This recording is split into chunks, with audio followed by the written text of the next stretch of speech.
After almost 4 years, this phone has reached the end of its update line. Honestly, just like the OnePlus 7 Pro, it's kind of surprising that I've owned this phone since it launched back in 2020. I've gone back and forth calling it the best phone, even saying that there was no point in upgrading to the Z Fold 3, but it is 2024. Or 2025, depending on when you watch this video. Right now, this phone actually costs more than the Samsung Z Fold 3, so what's going on there? This one ended up making it. While calling Android 13 end of life on a folding phone is kind of strange, The Samsung Galaxy Z Fold2 has most likely reached the end of its life, not receiving One UI 6 or the AI-filled One UI 6.1. And when I tell you that this came out around the same time as the Note 20, it all starts to make sense.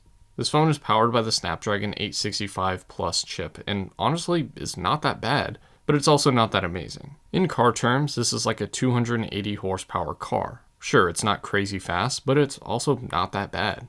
To put it in Google terms, it's almost a Google Tensor G2 chip. This is paired with 256 gigabytes of UFS 3.1 storage and 12 gigabytes of RAM, which can be boosted to 20 gigabytes total. Given the design, content consumption is expected, and of course, this phone still delivers. Sure, it does show its age on heavy games, but even then, not by much. I'm kind of surprised how well this runs everything, knowing that the jump from this to the original Galaxy Fold has to be a night and day difference. Just like the battery life.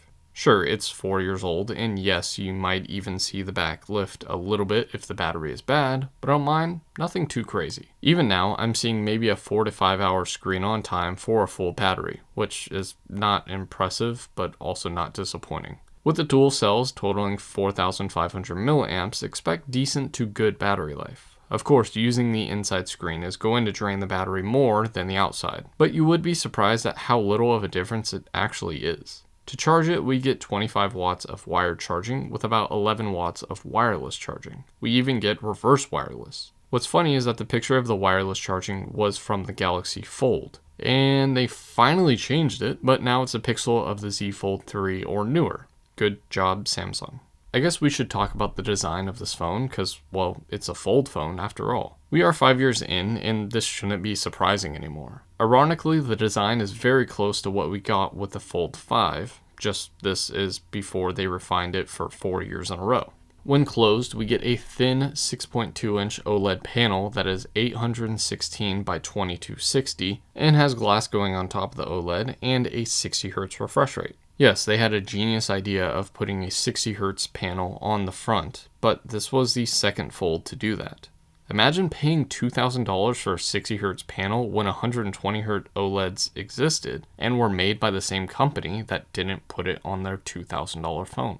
Either way, this features a hole punch for the front camera and a roughly 25:9 screen ratio. Wild stuff that's not too far off the roughly 23.1:9 screen ratio on the Samsung Z Fold 5. That said, this gets the job done, but makes the phone feel slow thanks to that 60 Hz display and cramped when it comes to typing. I use swipe to text, which definitely helps. The screen is bright enough, but direct sunlight does kind of make it hard to see. Thanks to that ratio, watching video is weird. 21:9 or cinematic video looks good, but outside of that, there's a lot of space on the side, which makes it feel small. But of course, the screen, after all, is all made for getting small stuff done, so let's talk about the inside screen. First of all, it's strange because it's just like an egg. The mid-frame is aluminum, with the left side housing the single SIM tray, while the right side is where the power and volume buttons are, with the fingerprint scanner included in the former. The top has a microphone and one of the loudspeakers, while the bottom has another microphone and another loudspeaker, giving us true stereo feel, assuming you don't block up those speakers. Do note that there are technically 3 total speakers on this phone, as the earpiece is separate from the loudspeaker. Then of course we get the USB-C 3.2 Gen 1 port at the bottom, which translates to 5 gigabits per second speed, and the option of DeX support, something I never use and is omitted from all the Flip series. Like I said, the frame is aluminum, a matte aluminum at that, while the hinge is a glossy aluminum. The back is glass, even with the skin that I have on here. The camera area is also glass under the skin, with the metal lift and a hidden microphone. Finally, we get to the inside screen, which is glass, but also not. The plastic-trimmed flexible OLED panel has a plastic top layer that covers the 7.6-inch 1768 by 2208 120Hz panel. Like the front screen, there is a hole punch for the front camera, but yes, 120 Hz makes a world of a difference for this phone. And yes, it is glass, but the screen is plastic with glass on top of that, with plastic on top of that glass. Very annoying. The screen ratio is strange and contested, with some saying 6:5 and others saying 22.5:18. What it looks like is a square, which is good and bad. Good for the size and normal usage, but having an almost square screen is not what Android is set up for. But hey, the screen makes gaming better, video consumption better, and technically multitasking better, though the screen ends up looking like two 22.5:9 images side by side, which for me is kind of awkward. But those that like that, I guess it's a bonus. I always thought they should give you an option of multitasking here and then a third app on the outside screen, but it seems like it would be a very anti-Samsung thing to do. As for connectivity, we get Bluetooth 5.0, Wi-Fi 6, and 5G support with ultra-wideband for those that can get it. Just like most Samsung devices, I never really had an issue with network connectivity, even though I have T-Mobile and this was a Verizon phone. Of course, the size of the phone is a bit much, being 6.27 inches tall and 0.66 inches or 16.8 millimeters thick when closed and 6.9 millimeters when opened. Not to mention that the fold weight is about 282 grams. There is a crease when the phone is opened, but it's not something that is too noticeable when it's dark or if you're looking directly at the screen when there's no glare. In direct sunlight though, yeah, sure, but it kind of fades with the content. This is also something that happens on all folds. There's so much that repeats when it comes to the cameras, but this has to be the benefits over the Z Fold 3.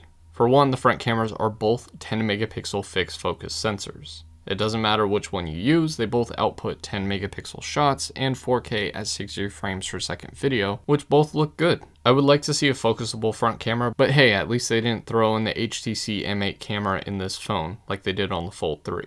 Then on the back, just like the Z Fold 3, we have three 12 megapixel cameras, all of them being an ultra wide, standard wide, and 2x telephoto sensor, the last two that are focusable and optically stabilized. While a 2x zoom does feel kind of dated, the cameras aren't that bad. I would have liked to see at least a telephoto sensor have the option for 4K at 60 frames per second video, but at least the main camera does.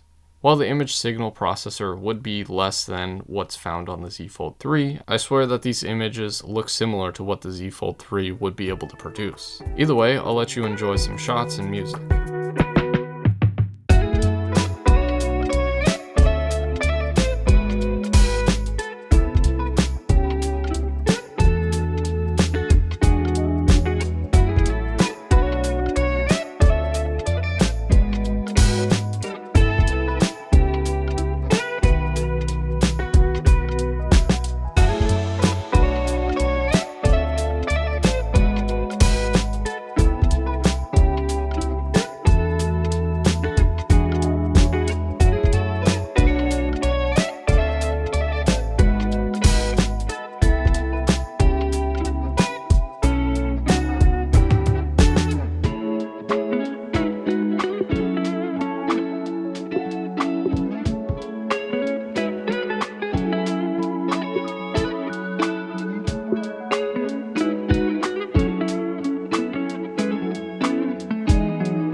While the cameras are lacking by today's standards, I don't see much of an issue besides the lack of an 8K sensor and a 3x telephoto sensor, which isn't even that big of a deal in the first place. Honestly, I don't know how to answer that. Sure, the obvious is to get a good deal on this phone, but with the age and the nature of folding phones, it's hard to say why to pick this. Seriously, I used this phone for only 3 days during this review, but that's just because my state of mind has changed. I like the Z Fold 3 more, which should be obvious, but the biggest issue is the outside screen. While the inside screen is like 98% the same as the Z Fold 3, the outer screen is something you kind of use a lot. It's kind of like driving a manual car. Sure, shifting gears is fun, but you're gonna get stuck in traffic at some point, and being stuck in traffic, or the outer screen, ruins the whole experience. These prices are low, like a lot lower than I remember, which is gonna ruin my next point, cause at around 2 to 3 times this price, you can get this. The Google Pixel Fold has ruined my experience with the Z Fold 2. I used the Pixel Fold before going to the Z Fold 2, and after only 3 days, I switched back to the Pixel Fold. I'm gonna slightly ruin my Pixel Fold review right now, but this is the best fold, heck, the best phone that I own. Better than the Pixel 7 Pro, and even better than the Zenfone 9, with some slight compactness bonus. But this can't be found for under $500 yet, or $400, and definitely not $300, which is where the Z Fold 2 is. There's no reason to pick the Z Fold 2 over the Z Fold 3, and the Z Fold 4 is still at a decent price difference over those two phones, so I wouldn't pick that either. This phone is lacking a processor upgrade that gives you newer software, any water resistance, which may have worn out on most Z Fold 3 and 4s, and, well, I can't really think of much. Oh, the outside screen, but at least we have the 120Hz inner screen, which is the whole point of the Fold in the first place. Like I said, there's not really many reasons to buy this phone over the Fold 3. You get the benefit of Samsung software and standard stuff that comes with that, like customization and nice looking always on display, but honestly, One UI is kind of boring. I still like this phone, but the form factor isn't my cup of tea. Like, look at the screen, it's taller than the already criticized Xperia 1 phones, which is crazy to say. The novelty of a folding phone is gone in my eyes, but maybe not for you. The benefits to a folding phone is 2 screens. And sure, the inner screen is not even close to being worth fixing when it does break, so don't break it. I will let you be the power user, while I can enjoy using this phone like normal, but also have the pleasure of opening up to a bigger and better picture. But what do you think? Let me know, subscribe to be part of the 1%, and as always, thanks for watching.